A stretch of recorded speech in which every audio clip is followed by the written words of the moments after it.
మరో breaking news చూస్తున్నాం. పరారీలో యూట్యూబర్ హర్ష సాయి కోసం పోలీసులు గాలింపు చర్యలను ముమ్మరం చేశారు. విశాఖతో పాటు అనుమానం ఉన్న మరో 2 అడ్రసెస్ లో కూడా గాలిస్తున్నారు పోలీసులు. అత్యాచారం చేసి తన ప్రైవేట్ వీడియోస్ తీసి వాటితో బ్లాక్ మెయిల్ చేస్తున్నట్టుగా ఓ యువతి హర్ష సాయిపై ఫిర్యాదు చేసింది. దీంతో పోలీసులు కేసు నమోదు చేసి విచారిస్తున్నారు. ఈ కేసులో హర్ష సాయితో పాటు హైదరాబాద్ కు చెందిన మరో యూట్యూబర్ పై కూడా బాధితురాలు పోలీసులకు ఫిర్యాదు చేసింది.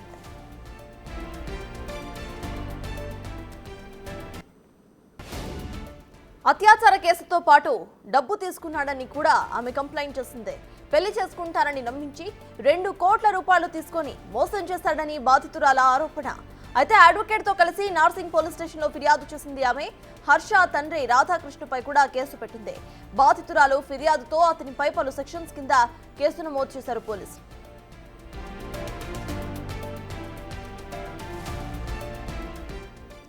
(376/2) నమ్మకంగా ఉంటూ అత్యాచారానికి పాల్పడటం.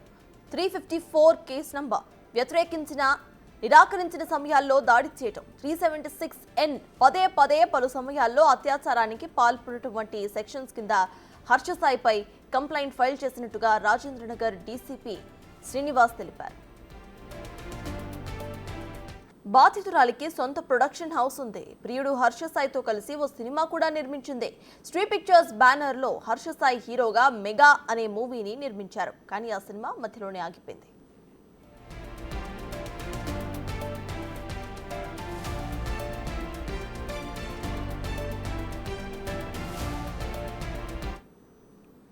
ఇప్పటికే కేసుకు సంబంధించిన పూర్తి అప్డేట్స్ ను నార్సింగ్ పోలీస్ స్టేషన్ నుండి మా ప్రతినిధి రాణా లైవ్ లో అందించడానికి సిద్ధంగా ఉన్నారు.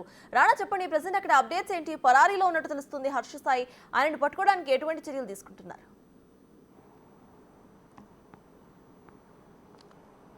సో నిన్న సాయంత్రం బాధితురాలు నార్సింగ్ పోలీస్ స్టేషన్కి వచ్చి ఫిర్యాదు చేసినప్పటి నుంచి కూడా పోలీసులు అతన్ని కాంటాక్ట్ చేయడానికి ప్రయత్నించడం జరిగింది. బాధితురాల నుంచి కూడా స్టేట్మెంట్ రికార్డు చేయడంతో పాటు ఆమెను వైద్య పరీక్షల కోసం కొండాపూర్లో ఉన్నటువంటి హాస్పిటల్ కూడా తీసుకెళ్లారు. అవన్నీ అయిపోయిన తర్వాత ఆమెకు మీ దగ్గర ఉన్నటువంటి ఎవిడెన్స్లు ఎంతవరకు ఉన్నాయన్న దానిపై కూడా ఇవ్వాలంటూ పోలీసులు కోరినట్టుగా మనకు తెలుస్తుంది. సో అవి ఇవాళ సబ్మిట్ చేస్తున్నట్టుగా ఆమె చెప్పారు. దాంతోపాటు పూర్తి స్థాయి, ఎందుకంటే హర్ష సాయి ఎప్పుడు మీకు పరిచయం అయ్యాడు, ఏ విధంగా పరిచయం అయ్యాడు, తర్వాత మీ ఇద్దరు కొలాబరేషన్ ఎట్లా జరిగింది, సినిమాల్లో ఎట్లా వచ్చాడు అతను అని ఏంటన్న దానిపై కూడా పూర్తి స్థాయి వివరాలంతా కూడా ఆమె స్టేట్మెంట్లో అడిగినప్పుడు పూర్తిగా రాసినట్టుగా మనకు సమాచారం అవుతుంది. ఎందుకంటే ఒక పక్కా ప్రణాళిక ప్రకారమే హర్ష సాయి తనతో సన్నిహితంగా ఉండడం కానీ, తర్వాత ప్రేమ పెళ్లి పేరుతో అలాగే అనేక సార్లు లైంగిక దాడి చేయడంతో పాటు బ్లాక్మెయిల్ చేయడం. ఎందుకంటే న్యూడ్ పిక్స్ పెట్టుకొని న్యూడ్ వీడియోస్ పెట్టుకొని బ్లాక్మెయిల్ చేస్తున్నాడు. ఇప్పటివరకు అలా నా దగ్గర 2 కోట్ల రూపాయల వరకు కూడా తీసుకున్నట్టు కూడా బాధితురాలు స్టేట్మెంట్లో రాసినటువంటి నేపథ్యం అయితే కనపడుతుంది. సో ఈ కేసుని పోలీసులు చాలా ఛాలెంజింగ్గా తీసుకుంటే ఈ నేపథ్యం అయితే కనపడుతుంది. ఎందుకంటే యూట్యూబర్ పైన గతంలో కూడా అనేక ఆరోపణలు కూడా వచ్చాయి. ముఖ్యంగా ఆన్లైన్ బెట్టింగ్ యాప్ విషయంలో అతను తీసుకున్నటువంటి నిర్ణయం, ఎందుకంటే చాలామందికి అప్పుడు ఆన్లైన్ బెట్టింగ్ హర్ష సాయి చెప్పడం వల్ల ఆన్లైన్లో బెట్టింగ్ ఇవ్వడము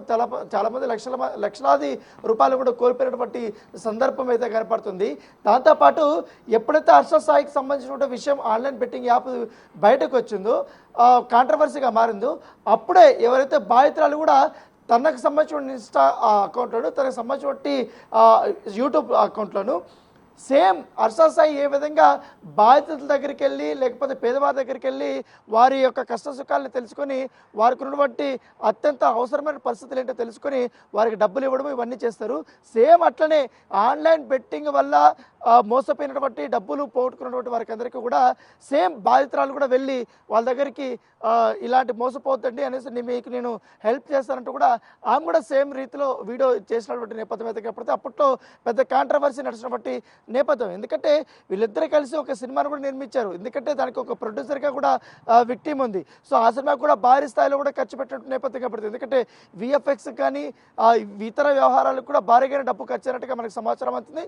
మధ్యలో ఈ హర్ష సాయి వ్యవహార శైలి వల్ల, అతను చేస్తున్నటువంటి ఇబ్బందుల వల్ల, అతను చేస్తున్నటువంటి బ్లాక్మెయిల్ వల్ల ఆ సినిమా మధ్యలో ఆగిపోయినట్టుగా మనకు సమాచారం ఉంది. దాంతోపాటు ఇక పెళ్లికి కూడా ఒప్పుకున్నట్టుగా తెలిసింది. వాళ్ళ పేరెంట్స్ కూడా పెళ్లికి ఒప్పుకున్నట్టుగా తెలిసింది. దీనికి అతనికి కూడా హర్ష సాయి తండ్రి ఎవరైతే రాధాకృష్ణ ఉన్నాడో తను కూడా మద్దతు ఇచ్చాడు.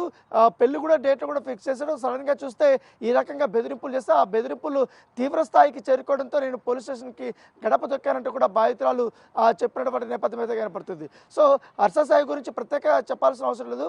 గతంలో ఎప్పుడైతే అతను పేదలకి హెల్ప్ చేస్తానని చెప్పకముందు ఫస్ట్ స్టార్టింగ్లో అతను జిమ్కి సంబంధించినటువంటి వీడియోలు చేయడము, తర్వాత అమ్మాయిల్ని ఎలా పడేయాలనే దానిపై కొన్ని వీడియోలు చేయడము, తర్వాత సెక్స్ సంబంధించినటువంటి వ్యవహారాలు ఎట్లా చేయాలనే దానిపై కూడా అతను ఫిట్నెస్ ఎట్లుండాలి ఎలా చేయాలనే దానిపై కూడా కొన్ని వీడియోలు చేస్తాడు. ఇప్పుడు ఆ వీడియోలన్నీ కూడా ప్రైవేట్లో పెట్టినటువంటి నేపథ్యం ఏర్పడుతుంది. కేవలం ఎప్పుడైతే అతనికి ఫేమ్ వచ్చిందో డబ్బులు పైకి ఎదలజల్లడం కానీ, లేకపోతే పేదవాళ్ళకి వాళ్ళకి కావాల్సినటువంటి నీడి ఫ్రిడ్జ్లు కానీ, తర్వాత కొంతమందికి ఇండ్లు కట్టించడము, తర్వాత షాప్స్లు పెట్టించడము, తర్వాత ఆర్థికంగా ఆదుకోవడము, అక్కడ కూరగాయల బండిలు కానీ లేకపోతే ఎవరైనా చిన్న చిన్న వ్యాపారాలు చేసేటువంటి వారందరూ కూడా ఇబ్బందుల్లో ఉంటే వాళ్ళకి హెల్ప్ చేయడము, ఇవన్నీ చేయడము. తర్వాత ఒక ముంబైలో ఒక పిజ్జా సెంటర్ దగ్గర ముగ్గురు చిన్నపిల్లలు లోపలికి వెళ్ళడానికి వాళ్ళు వెళ్ళినప్పుడు వాళ్ళు బయటకు పంపించడము, పిజ్జా కోసం ఎదురు చూస్తున్నప్పుడు ఈయన వాళ్ళని కాంటాక్ట్ అయ్యి వాళ్ళకి పిజ్జా పిచ్చి వాళ్ళని ఇక్కడ ఫలక్నుమాకి తీసుకొచ్చి పెద్ద ఎత్తున కూడా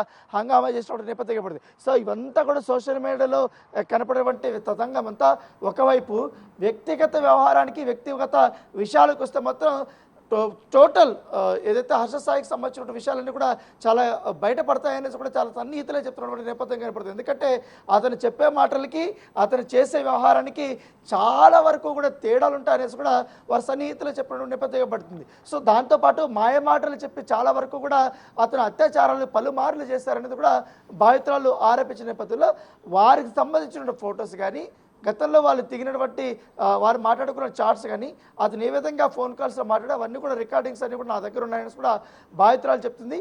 నిన్న ఎప్పుడైతే నార్సింగ్ పోలీస్ స్టేషన్ దగ్గరకు వచ్చి ఈ యొక్క తన లాయర్తో కలుపుకొని అనేక విషయాలు కూడా మహిళా ఎస్ఐతో కూడా ఆమె చెప్పినటువంటి నేపథ్యం కనపడుతుంది.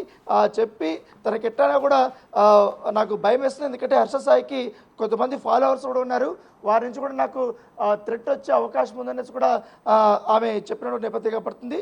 సో దాంతోపాటు ఆమె ఇంటి దగ్గర కూడా కొంచెం సెక్యూరిటీ కూడా ఏర్పాటు చేయాలనేసి కూడా పోలీసులు భావిస్తున్నట్టుగా తెలిసింది. దానితో పాటు మహిళా కమిషన్ను కూడా బాధితురాలు కలిసి తన గొడును వెళ్ళగొక్కాలని కూడా ఆమె భావిస్తున్నట్టుగా తెలుస్తుంది. సో అన్ని సంఘాలను కూడా కలుసుకోవాలి, ఎందుకంటే ఖచ్చితంగా ఈ కేసును ఆయన ఇన్ఫ్లుయెన్స్ చేసే అవకాశాలు ఎక్కువగా ఉన్నాయనేసి కూడా బాధితురాలు భావిస్తుంది. సో తన తరపు న్యాయవాది కూడా ఈ అంశాన్ని కూడా ఆయన చెప్పినటువంటి నేపథ్యం అయితే కనపడుతుంది. సో ఇప్పుడు రేప్ కేసు అతని పైన నమోదైంది కాబట్టి ఖచ్చితంగా అతన్ని డైరెక్ట్ అరెస్ట్ చేసే అవకాశం ఉంది. సో ఇవాళ అరెస్ట్ చేస్తారా, రేపు అరెస్ట్ చేస్తారా అనేది కూడా ఒక ఆసక్తికరమైన పరిణామం. ఎందుకంటే ఇప్పటివరకు అతని లొకేషన్ అనేది ఆ పోలీసులకి దొరకలేదు, వాళ్ళ ఫాదర్కి సంబంధించినటువంటి లొకేషన్ కూడా ఇప్పటివరకు దొరకలేదు. ఎందుకంటే హర్ష సాయిది వైజాగ్ కాబట్టి, వైజాగ్లోని ఒక ప్రాంతంలో అతను ఉంటారు కాబట్టి అతను ఖచ్చితంగా వైజాగ్లో లేడు, ఇప్పుడు హైదరాబాద్లో లేదు, వేరే ప్రాంతానికి పారిపోయి ఉంటాడు అనేది కూడా పోలీసులు భావిస్తున్నారు. సేమ్ జానీ మాస్టర్ని ఏ రకంగా అయితే వెతికి పట్టుకున్నారో హర్ష సాయిని కూడా ఇమీడియట్గా వెతికి పట్టుకుంటామనేసి కూడా ఆ పోలీసులు చెప్తున్నటువంటి పరిస్థితి. Right, thank you Rana.